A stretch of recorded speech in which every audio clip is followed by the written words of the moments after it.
Hey, what is going on, guys? This is the bogey-free podcast for the Sony Open featuring your host, Evan Cheney, Matt Jones, Jimmy, and we have a special guest today, the ever so lovely Pat Mayo. How are you doing today, Pat? Never been called lovely before. I wanted to be the first. Well, you win. Yeah. So what's up, guys? We're doing this during the national championship because I didn't want to go full tilt during my betting session. Nice.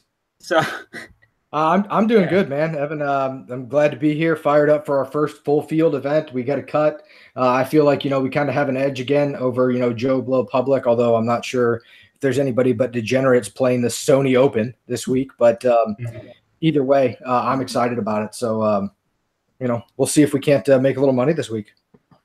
Yeah, definitely. Yeah, I'm just still recovering from all the shoveling I've been doing lately, so I am. I might be a little ornery tonight. Not gonna lie to you. So just be prepared in case that comes out. I apologize in advance.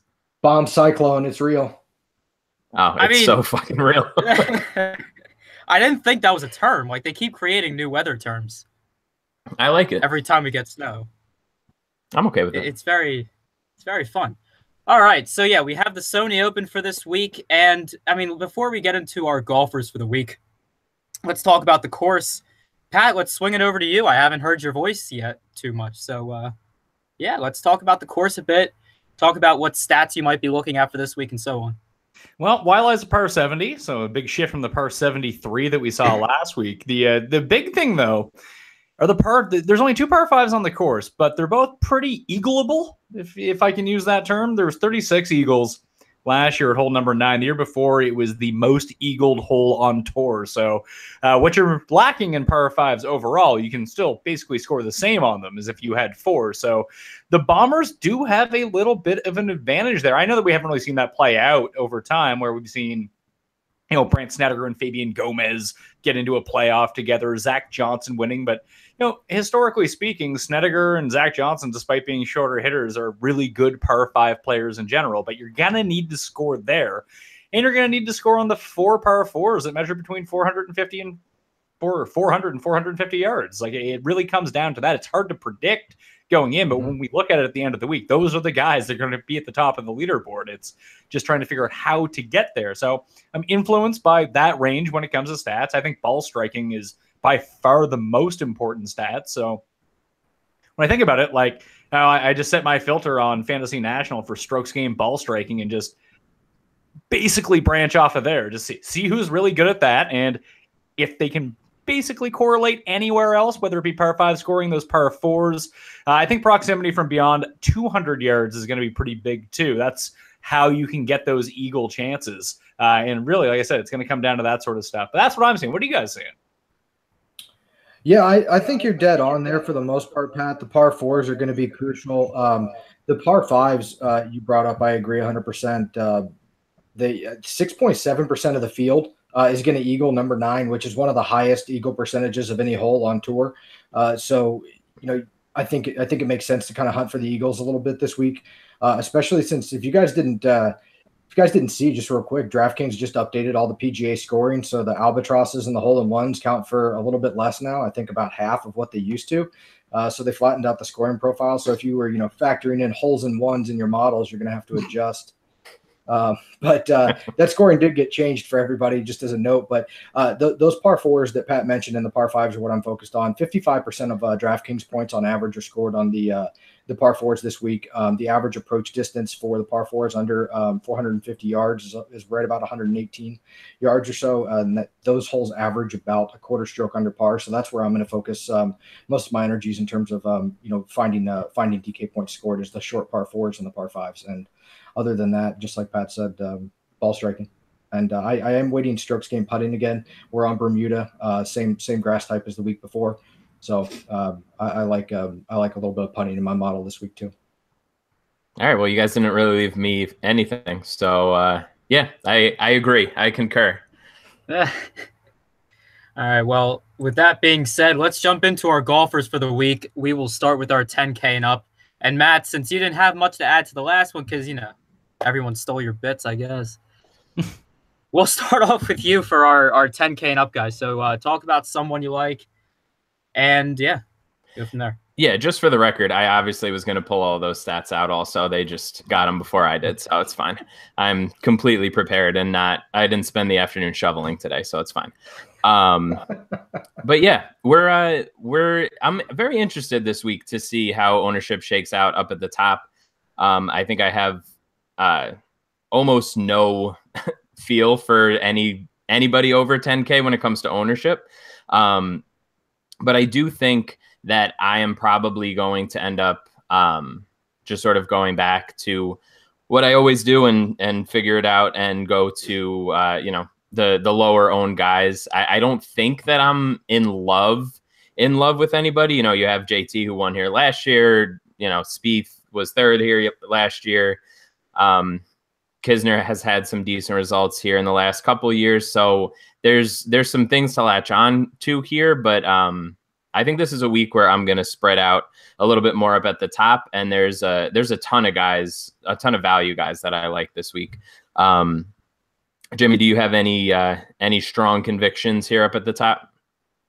Yeah, I mean, I think you have to go back to Spieth here this week. I'm not sure how chalky he's going to be, given that he's $12,000. There is plenty of value in the field, but I'll probably be going back to Spieth. I think a lot of people were disappointed in his 9th place finish, and his putter ran cold, but he killed it on approaches. I'm just going to bet that one of the best putters in golf turns his putter around on similar putting surfaces, in back-to-back Hawaii weeks. So I like Spieth there. I don't kind of see how you get away from him.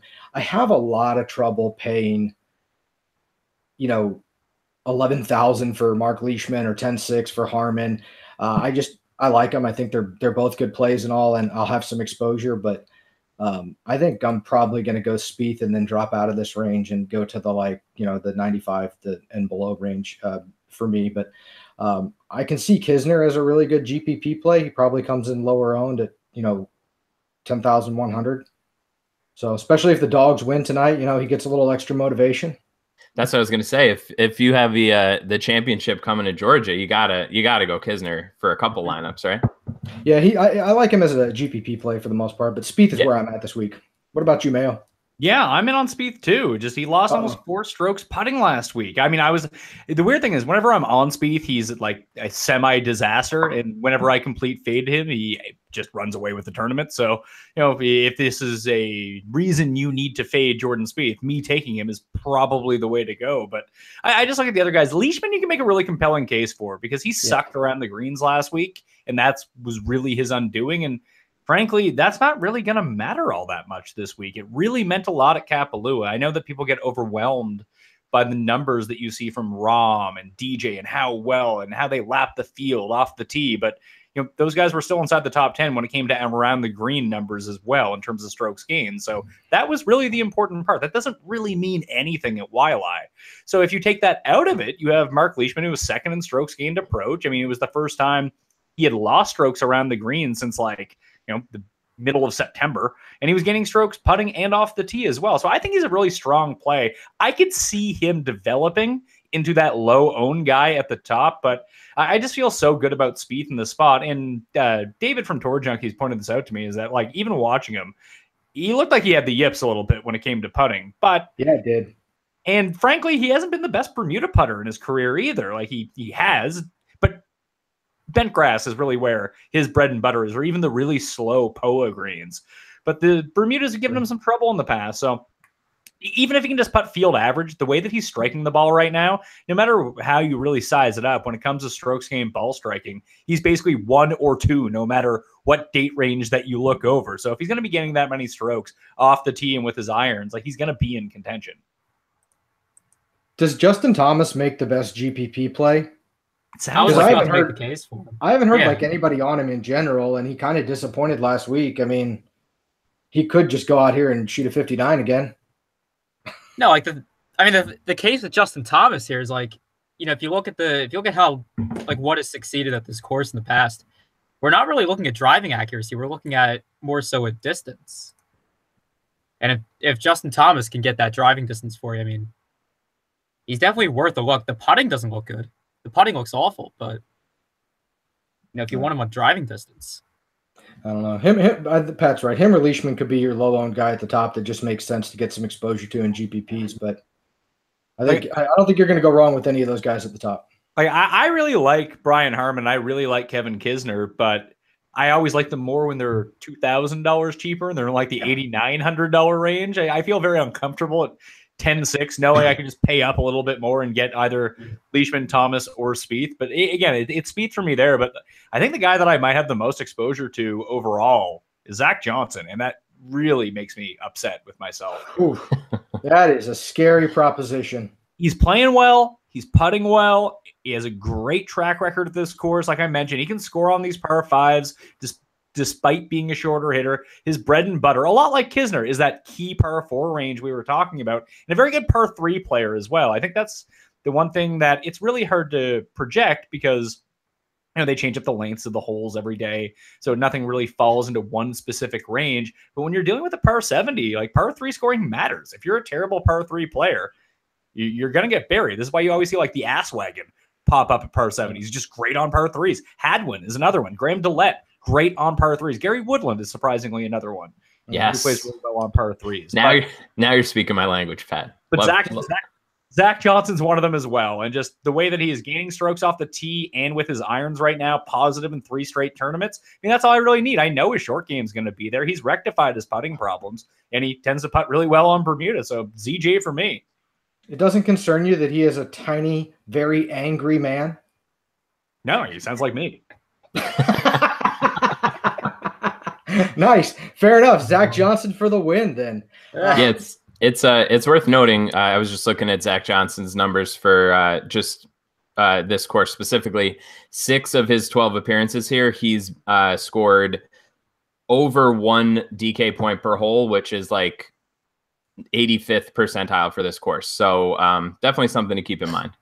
He comes up in almost all my optimals this week for obvious reasons. So yeah, I like Zach Johnson as well. I'm not sure I like him as much as Pat does, but I will certainly have some exposure. The guy below him is the one that really scares me, Webb Simpson. No, thank you. Just screw Webb. Just if you never take Webb, I feel like you're plus money. Yeah, I literally wrote it up in my new article this week. I wrote up note at the end of this section saying I have a strict no Webb rule, but people will play him this week and his putting is improved. But I don't think I'm going to play him at 20+% ownership. I don't know, man. He was pretty hot with his putter later last year, but I'm not. I can't. It's Webb Simpson. I'm just not there. So pass. I'll take Russell Henley, and I'll take a lot of Russell Henley. Back to a place he won. He had a good Sunday, kind of coming down the stretch. Shot a 69. So I'm a fan of Russell Henley, and I hope he kind of goes under-owned with Zach and Webb soaking up all the ownership, maybe. There's no chance he goes under-owned. He's the chalk of this range. I know. It's wishful thinking, I guess. But either way, Russell's my guy here. I'm fading Cam Smith. Fading Cam Smith, like completely? Yeah, well, so the reason I am is I go back to his team event win, and after his win, he just bombed for like, I don't know, weeks and weeks, and he just won like maybe the 2 most important tournaments in his career in his home country, and he disappointed last week for the most part. So I just that's where I'm going to go with it. I mean, he was just highly owned. I don't know how much ownership he's going to get, but I think I'll just wait Cam out and expect that he drops off after 2 great performances and then pick him back up later in the year. Yeah. Now I'm looking at Cam Smith like, yeah, he's okay. But I can kind of see the fade argument there. I can give you the main reason to fade Cam Smith if you'd like. Is he undercursed? What's that? Is he undercursed or something? No, he's not. But Tony Finau has $100 less. Yeah, exactly. There you go. Like, you don't need to divvy up those shares. Just take Big Tony and you're good. Yeah, all 3 of the guys right below him are ones that interest me and likely will interest everybody else playing this week and probably be very highly owned. But with Finau, does the putting concern you at all? Yeah, but if he putts, let's say he putts league average here. Let's say he's middle of the pack in the field. Yeah. He's going to come inside the top 5. And he scores more DraftKings points than most of the people in this range as well, just generally speaking. Yeah, like by a lot too. Like he's he's well, you know, his upside just from a scoring perspective is out of control. If he's even serviceable on the greens, he's fine. Where's ownership at? Like, where's ownership at with north of 20 this week? It might be around 20 because people talk themselves into CH3 knowing that he's not going to win and take him over for some reason. Like, people take CH3 over Berger. That's the interesting decision to me, is which one of those two do you play? And I think it's Berger after his performance last week. Yeah, it's Finau and Berger. Those are the two. Here's my question though: like, what is with the DFS community in CH3? Why do they just consistent in its early year? It's like a rule. You play CH3, you know, for the next couple of months. You just ride him. It's like he's always chalk, and he'll only give you like one good tournament. He's a great kick. Because the thing is, I think a lot of people, especially when we get into the season where a lot of the NFL money is coming back into PGA and people are checking it out. First of all, he's been around for like 3 decades. Everyone knows who he is. So that helps with people who are unfamiliar. Like, oh, if we ran a poll right now with people, just throw out the DFS Twitter community, which is way too insular. And people think that, you know, their feelings are the feelings of every single person that plays on DraftKings. They're not. But if let's say my dad throws in some money here, who do you think he knows? Charles Howell III or Tony Finau? They know Charles Howell III. And when you go search his course history here, it's excellent. And, you know, he seems like a reasonable price considering I don't know who the hell Kevin Kisner is. I know Charles Howell. Who the hell is Cameron Smith or Russell Henley? It just gets into one of those conversations. And also, I think a lot of people play one cash lineup and then they play that into a GPP. And frankly, Charles Howell is never a bad cash play. Mm-hmm. Nope. So, but yeah, I mean, it's kind of all you need to say about CH3. It's early in the year, people play him, and you know he tends to perform well. He scores DraftKings points well. He scores well on par 5s, and that's the other reason I think people like him a lot is his DK points are always kind of up there, even if his finish isn't like excellent. There's just so many guys in this range that I would just prefer to own. Yeah. Yeah, absolutely. Like, I'd much rather have Berger. Yeah. Berger, Siwoo, McGirt. McGirt's number 1 in my model over the last 12 rounds, which I feel like I've done something wrong. I second your feeling on that one, but I don't know, dude. I mean, we saw McGirt not last year, but the year before, you know, playing well out of his league, I think. And I mean, so we know the upside's there. I like the guy below him in Ollie, though. I'm not sure how popular Ollie's going to get this week, but Ollie's putting splits on Bermuda are really, really good. He was really close last year. He's got nice low ball flight, and he can hit the stingers in the wind. I forget the tournament he almost won last year. He ripped this just incredible stinger iron shot that almost drove the green on a par 4. It was Heritage. Was that what it is? It sticks in my mind, and I've just been waiting to play Ollie at like a windy, tight track where he needs to hit irons off the tee, and this feels like it to me. This weirdly enough, this is more inland. It's not on the coast. It doesn't really get all that windy at the Sony. Fair point. Like, we can even go head to head on this because I think that Ollie will garner ownership. People will own Bill Haas because he's a name and he seems cheaper. People will look at Jamie Lovemark and be in love with the 2 top 10s the last 2 years. I think Chez is the play. I don't disagree with you. It's a par 70, and Chaz kills par 70s just kind of as a rule. He's just good. I think he's a lot better than people give him credit for. You're right. Yeah, he's way better than people give him credit for. And he had a really great tournament here last year. I remember writing this up at the end of the tournament last year and just thinking, like, he had a legitimate shot to win. Like, I know obviously he was, 8th, but, like, he legitimately had a chance to win I think he screwed up Sunday. Like, he absolutely can play this course and get around. So I like Chez a lot this week. Chez has made 1, 2, 3, 4, 5, 6, 7, 8, 9, 10, 11, 12, 13, 14, 15, 16... 17 consecutive cuts. That's pretty good. I'll take that. And like he was crushing last year. He played well all the way through the playoffs last year too. Yeah, like if you go back to the Northern Trust, so the beginning of the playoffs, his results starting with like then moving forward or 10th, 61st, that's a bad week at the Dell for Chez. Then 12th, 13th, 17th, 15th, 24th, 14th. Like for $8,000, you can do a whole lot worse than that. Yeah, well, he's a really consistent player that delivers a decent amount of upside. I think is just kind of the way it sums it up. He's been a cut maker for, what'd you say, 15 weeks. So do you think he's going to get heavily owned? Nope. But not with Lovemark right there, and not with, like, Woodland's underpriced. So Sure. he's going to be so chalky that I think it sucks away. Like, you just think about lineup construction this week, that everyone's going to be inclined to take one of the big three guys, right? Can we basically agree on that? Yeah. Yeah. Oh, yeah. And then they're going to want to jam in either Berger, Howell, or Finau, probably. Mm-hmm. And then just it leaves that sort of mid-eights, like 8,000, 7,800, like Woodland would just be the go-to next guy there that, Shez probably just gets overlooked. There's no fun owning Shez. Right. He's like the $6,200 running back that doesn't get owned. That's a decent play. Like, it's the same. That's a great analogy. Yeah, he was Christian McCaffrey from last week. Yeah. Exactly. No, good call there.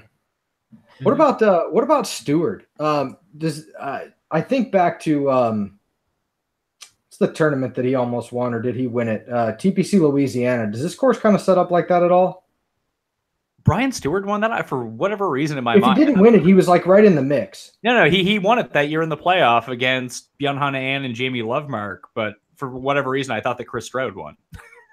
I always get them confused. Well, that makes sense. Well, that and Stroud played well last week. I have a little bit of interest in Brian Stewart, just because he's a pretty good putter, and this course doesn't really require any length. But I'm not terribly confident in a GPP play. But he has a 5th and a 6th place finish here in the past. So I've been getting this completely wrong. I think I bet Chris Stroud thinking he was Brian Stewart. Oh my gosh, that's not good. No, that's bad news. Chris Stroud has got 3 missed cuts and a 20th at this course. Well, there's $20 down the drain. He can always hit the nuts. Yeah, that is always an option. Now that we got that sorted, yeah. It wouldn't be bogey free if we didn't talk about Gary Woodland for like 35 minutes. So that is, oh my gosh, exactly the brand. It upsets me so much whenever he's going to be popular, because I don't like playing the chalk in golf, and I can't not play Woodland now. And I think that there's like there's a reasonable shot that he has, top 5 upside here. And I have been on record saying that he's going to win before the Masters. So I'm hoping that this is the week, because I'm getting really sick of people chirping me on Twitter about Gary Woodland. You can play the poor man's Gary Woodland for way less ownership and cheaper than Jason Kokrak. True. I actually I have a little sprinkle of Kokrak this week. But is Woodland worth it? I mean, the guy, it's like CH3. He just doesn't win. Like, even if he plays like awesome, is he going to win? But the question, can he get you he doesn't have to win at that price. Like, no, sure. But if he's going to be like 35%, at his ownership, he might. Oh, no, okay, yeah. If you throw ownership in there, he probably has to at least top 10 to justify that. He could top 10 for sure, but does he have any less of a chance of coming inside the top 10 as Reeve right above him? Or, I love Spawn. Yeah. He's only Spawn. He looks really good this week. Or Uline at 77. I know. I was just gonna say that I'm such a sucker for Uline. Like, I'm gonna have so much of him, and I know I'm gonna regret it. But I always have to roster him whenever I can, because I never play Euro stuff. So I'm just whenever he's over here, I'm like, all right, jam him in. Got to find a way. Can I ask why people are in love with Peter Uline? I don't quite get it. Is it because he was an American who played in Europe? Is that it? I think a lot of people. Yeah, I think it's the Brooks thing. And there was a couple of tournaments where he lit it up in DraftKings scoring and just kind of cemented himself into the minds of people. I think I probably won't play a whole lot of them. I think he's a flashy name that has scoring potential, but I don't trust his just general ability to hold position in a golf tournament. He can score a lot of points, but I think he just fluctuates wildly all 4 days, which is sort of my problem with him. Yeah, I don't know. I think it's going to be, I don't know. I'm kind of, if I had to put like a breakout year, I would say that I'm looking towards him like closer to the summer, putting together like a solid stretch of tournaments. I don't know if it's going to happen this week, but I do think like post Masters, I could see him like getting hot and being like super popular in like 9K, 9,500 for a few weeks in a row in the summer. The main thing I'm concerned about with Peter Uline is if he does win and Cam Stewart's not on him, do we need to have like suicide watch or? I mean, I don't even know what Cam's up to anymore. Maybe he quit gambling for all I know. Oh my gosh. I don't know about that. That'd be a bold move for a guy like Cam. I doubt it, but you never know. Good Lord. What about Austin Cook? I know he was a guy that people were kind of on last week. He's the up and comer, whatnot. I don't know. His numbers look good, but are they legitimate? I mean, I feel like I've squeezed every penny I can out of Austin Cook at this point after the RSM. But I will say I don't want to spoil too much from Fantasy National. But the simulator just ran its 1,000 simulations, and he has, according to the simulator, the second best chance of winning. Jeez, that makes sense. Yeah, he was a disaster last week. I was gonna say he looked so bad last week, and that's why I think he's a good he's a good ownership value at that point. Yeah, I mean, I can see that, but I mean, List is right there, Keegan's right there. Oh, I'm not saying he's optimal. No, I'm just trying to think of who would I play him over, and I'm just trying to run it through my mind. Would I play him over Luke List? I might, but Luke List, people talk about Uline, you talk about Woodland, I can't not play Luke List. I don't know what's wrong with me. Yeah, I can. Player. Yeah, I like Luke List a lot. I feel like it's easier for me to get a little bit away from him on par 70s in general, but I definitely have fallen into some Luke List traps last year. What about Kevin Na?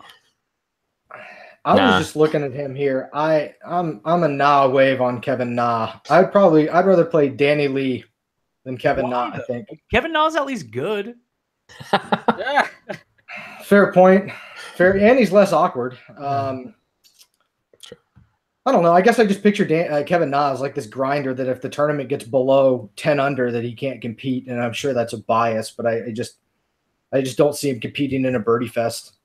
Oh, in fair, everyone's going to own Duffner here. Let's be real. Mm-hmm. And why? I would much rather own Swafford.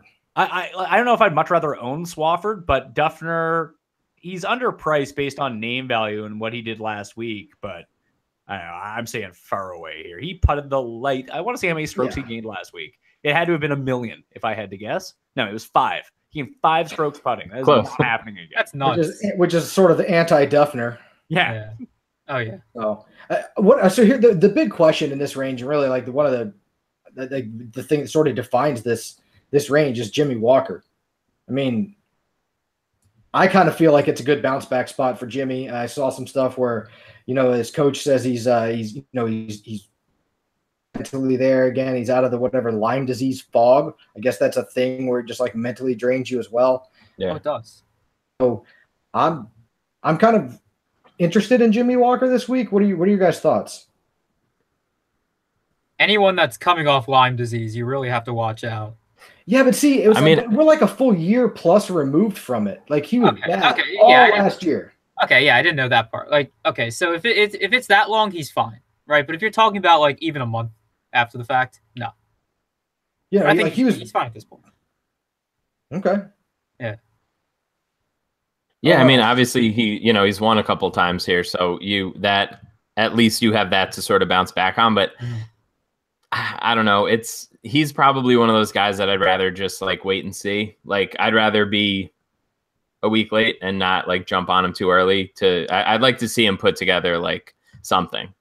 Yeah, that gave me some confidence. I feel like you have to be a week early if you're going to be successful in DFS. So I think I might take a stand on some shares of Jimmy Walker here this week. He just loses strokes doing everything now. He can't drive the ball. He can't hit an iron. He can't chip. He can't putt. I think more people, because Feinberg and I talked about this on my show today, because I asked him, he's 75 to 1 to win this tournament. I was like, do you have any interest at 75 to 1? I mean, the guy's won twice here, kills Hawaii.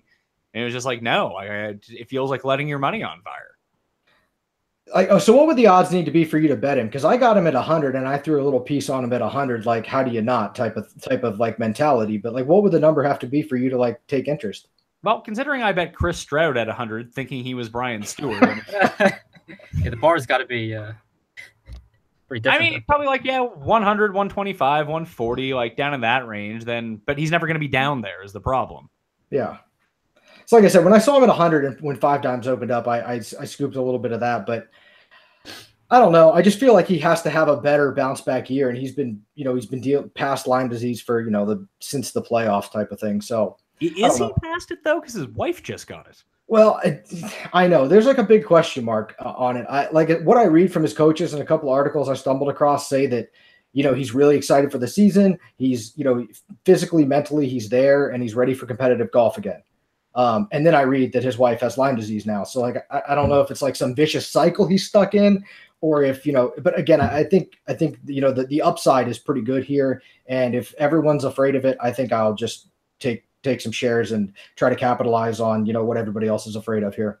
And if not, then whatever, I lose money. But I think for a guy that's won at this course twice and he's $7,200, I think that I can maybe do worse than him in a few years.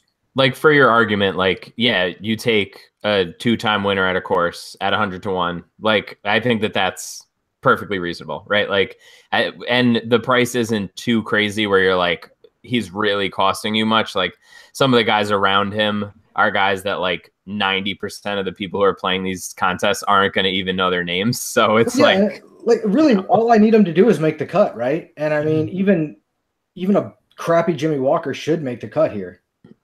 So you think, yeah. So anyway, that's my line of reason. I'll take some Jimmy Walker, even if you scrubs don't want him. That's fine. I mean, I'd rather take Aaron Wise. Just call me crazy. No, Aaron, that's a good call. I like Wise. I have a little sprinkle on him. I don't know if he'll win this week, but I think generally speaking, Aaron Wise is one that we need to watch this year in general. He's going to win. Yeah, people are really dumping on Patrick Rogers here, but like based on what he could be, because everyone, he's such a good college player. Like, how do we know that Aaron Wise just isn't better? How long ago was college for Patrick Rogers? Now, like 10 years. Exactly. He's been on tour and hasn't won. Like, I'll bet on Jimmy Walker before I bet on Patrick Rogers. Yeah. Wait. So here's one for you. Way to take a stand, Jimmy. What about Luke Donald? No. Ugh. No, I couldn't do that. Ridiculous putting splits. Great iron player. Doesn't need the driver. Hate him. Is this the Heritage? No, but we play him one week a year, Jimmy. Come on. Fair point. I haven't penciled into my one and dones for the Heritage, but I think this course kind of sets up well for Luke Donald. I don't think he's going to put up a top 15 or anything, but I think a top 25 finish is probably like a really good week for him. But at $7,000, I see a guy that makes the cut pretty easily here. Is Garrigus not in the system? I didn't think he was in this field, but he could be. I thought he was in the. He showed up on my betting sheet. Maybe he's not in the field. And I don't know. His putting splits are awful on Bermuda. I saw that on Future Fantasy, and I immediately made a mental note that he's the worst Bermuda split putter. Is he the worst, or is Greg Owen like the especially good one on Bermuda? Actually, I have it pulled up here. Hang on, I'll tell you. Matt Every is the ridiculously good one on Bermuda. And Every's the worst. Yeah. Ollie Schneider-Jans is the second best Bermuda splits putter, followed by Siwoo Kim and then Greg Owen. So Greg Owen's fourth. Yeah. How did that turn out for Siwoo last week? I don't know. And he's Andercursed this week, so it's bound to be a terrible outing. Luke Donald, though, right there in the middle. I will never click on Siwoo. No, I think that's the optimal strategy for Siwoo Kim. Just bet him every week. He's going to win once this year, and you're plus money, period. That's fair. That's what I do. Efficient. Your strategy is the best for Siwoo. I think it's going to pay off. Yeah, listen, he's won now. He's now won 2 of the 42 tournaments he's been entered in career. Exactly. His on average odds should be what, like 30 to 1 or 20 to 1? Yeah, and he's at least 70 every week. Yeah, perfect. Well, because he might sneeze and withdraw at some point, so that's also the other. That is certainly a possibility. So for anybody looking to fade Finau, I just happened to see him at the bottom of the anti-Bermuda specialist list. Yeah, he went through a really rough stretch like 2 years ago through the swing and then into Florida, and he was because everyone was all fired up for Finau coming out of the swing season. He was just disaster for like the first 5 months, but he's gotten progressively better on Bermuda every year. So I think the future fantasy stats go back. I want to say the last 3 years, potentially 4 years. I'm sure that's accurate. He just updated them. So whatever we are looking at are the most current, but I'm sure you're correct. It probably does go back at least that long. Well, put it this way. In this field, Over the past, if I sort by the last 24 rounds that Tony Finau has played on Bermuda, he's only 105th in the field in putting, which is not terrible for him. He's only losing 0.2 strokes per round. Yeah, I mean, that's better than Hideki would be, right? So we're good. Yeah. There we go. Sorry to take us back up to the top there, but if we flip it the other way, it's Brian Gay, Jonas Blix, Wee Kim, Luke Donald, Michael Thompson. Don't give him another reason to play Luke Donald, please. No, you know what? Save your money. Play Stewart Cink. Stewart Cink's actually good. Stewart Cink is the best. I love Stewart Cink. Yeah, he is having a resurgent year, and he's great on the par fours.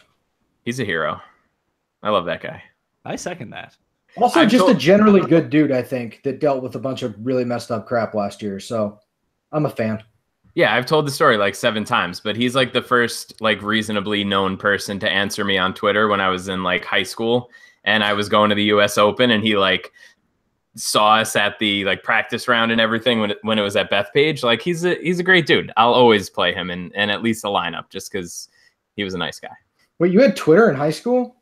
Yeah, I was gonna say, well, what? Yeah. Some of the time here doesn't make sense. Yeah, no, like end of high school, beginning of college. Yeah, it was like, when was it? When was the Open at Bethpage? Oh, maybe I was just late adopting Twitter. 08, somewhere around there, somewhere in that range. That was it. That was many Twitter handles ago, though, so we won't get into that. So you're KDing us now. Exactly. I got all my burner accounts ready for the Woodland hate, so it's fine. God. Jesus. All right. Let's get some real cheap guys here. What else we got down here? What about Ryan Armour? Yeah, absolutely. Sure. There we go. 6,900. Sign me up. Cash games. Let's do it. Nice price. You can put Cink in. You can put Armour in. Just have all the money in the world. There you go. Yeah, just leave like 5,000 on the table. Go ahead. It's fine. I like Blom and Gooch as like, it sounds like a bad like buddy. Sounds like a terrible law firm. It's one of the ones you'd see on like basic cable with really bad advertisement, but like, oh yeah, sounds like a Cinemax movie. when I ran everything short-term wise, at least the key stats that I was looking at, both those guys continued to pop up. Andrew Landry was another one that just kept, you just see their names, whether it was this key stat or that key stat. Just lately, they've been good. But the problem is when you look at lately is, you know, there was like 3 tournaments that had no weighted scoring. Like we don't know what players were individually doing on those holes, and 2 of those fall right in the meat of what I would want to weigh. So you kind of have to take it with a grain of salt, I think. Mm-hmm. Yeah, I think this is that weird part of the season where we can't really go too far into recent form, but we want to, and it's you can either find like a diamond in the rough or really get screwed pretty badly. Yeah, the numbers like Von Taylor. Yeah, I was thinking scoring wise, Von Taylor makes some sense, right? Yeah, I mean he's a good wedge player, decent putter. Does he have a real golf bag yet, or? I mean, last time he didn't play with him, he won. Fair point.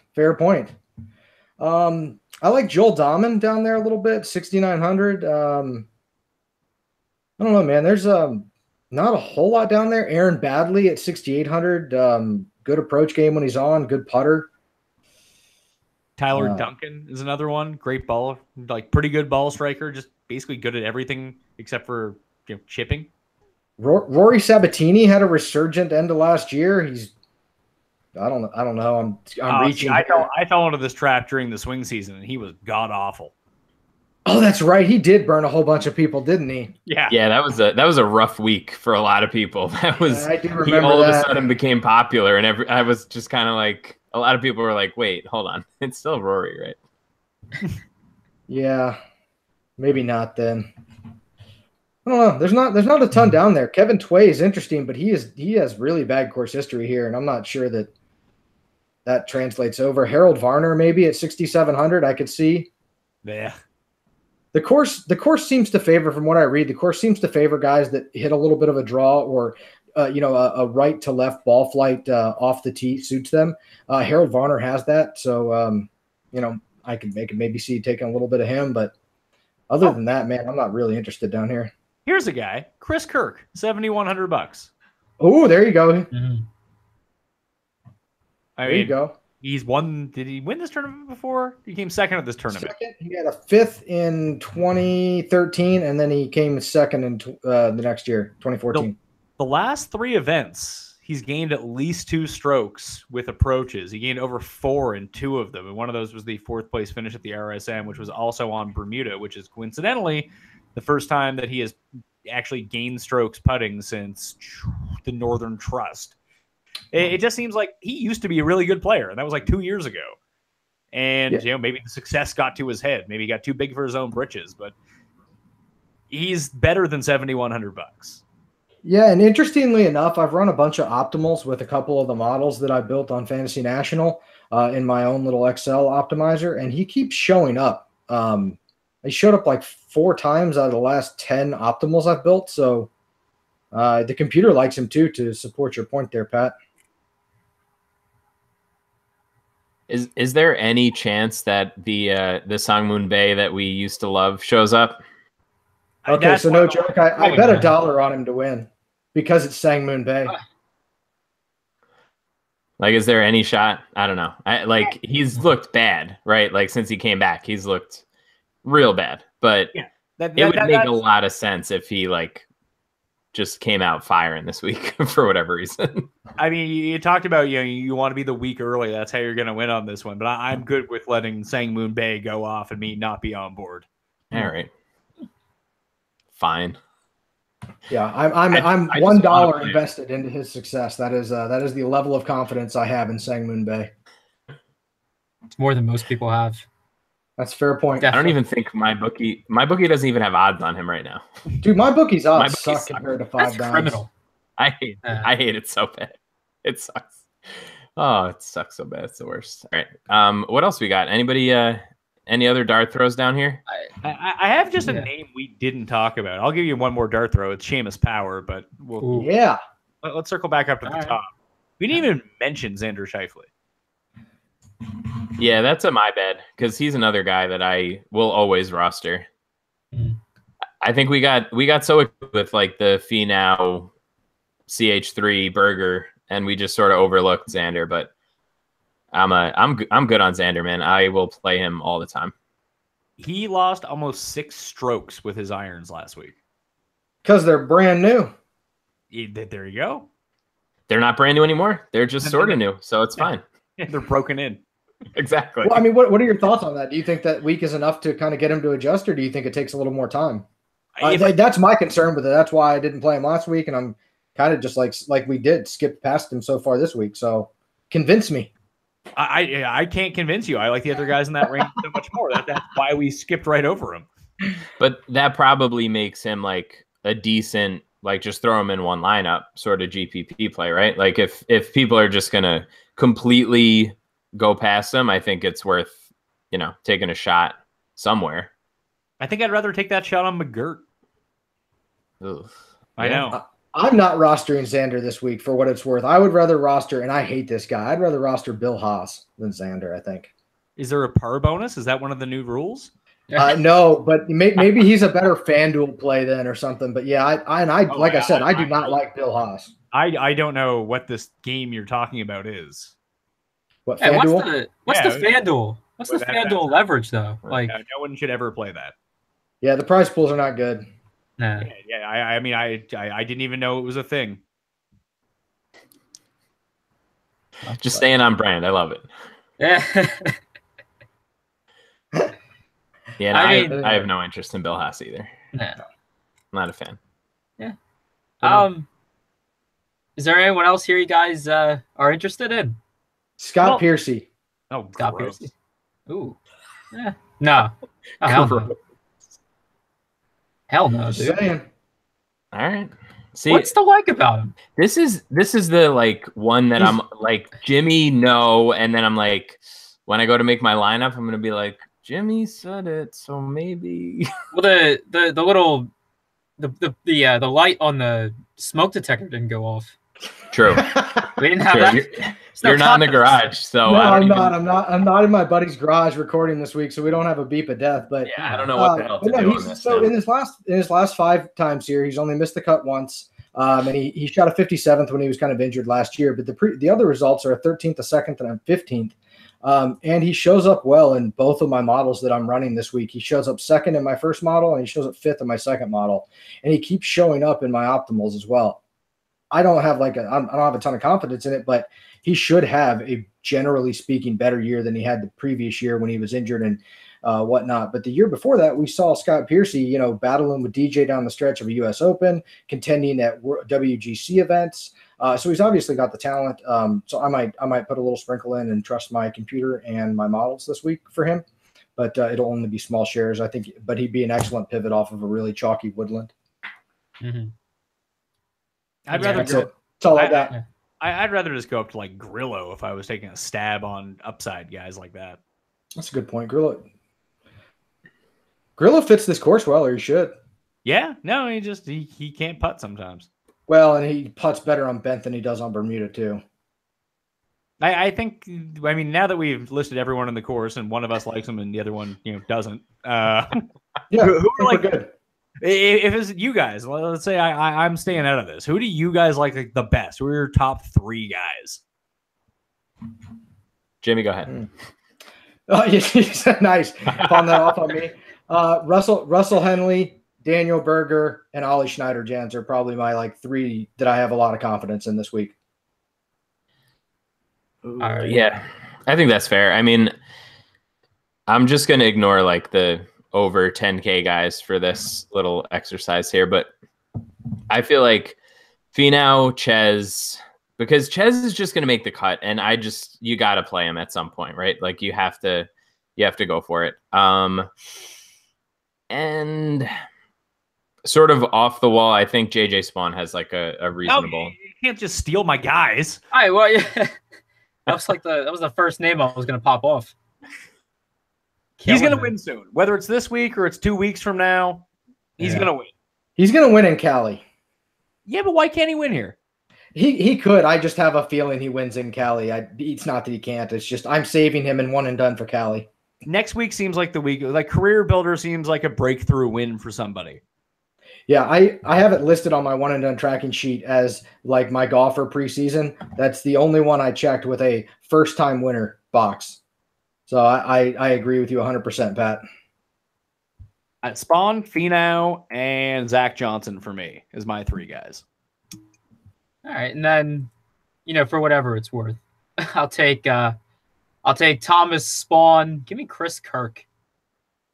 Going ballsy with him this week. Nice.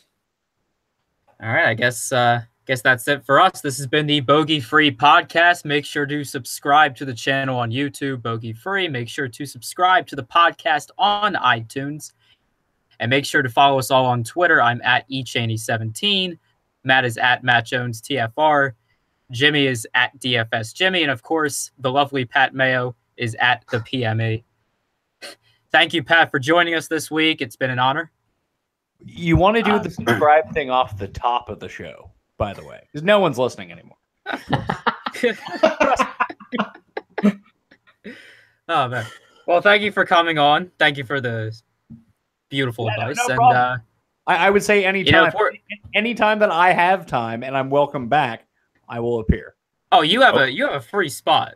Open invite whenever you want, man. You have a free spot. Appreciate it. I'm just going to call in next week. It'll be a first call in a long time. Nice. And guys, if we're not winning all the money, I hope you guys do. So good luck in your contests this week.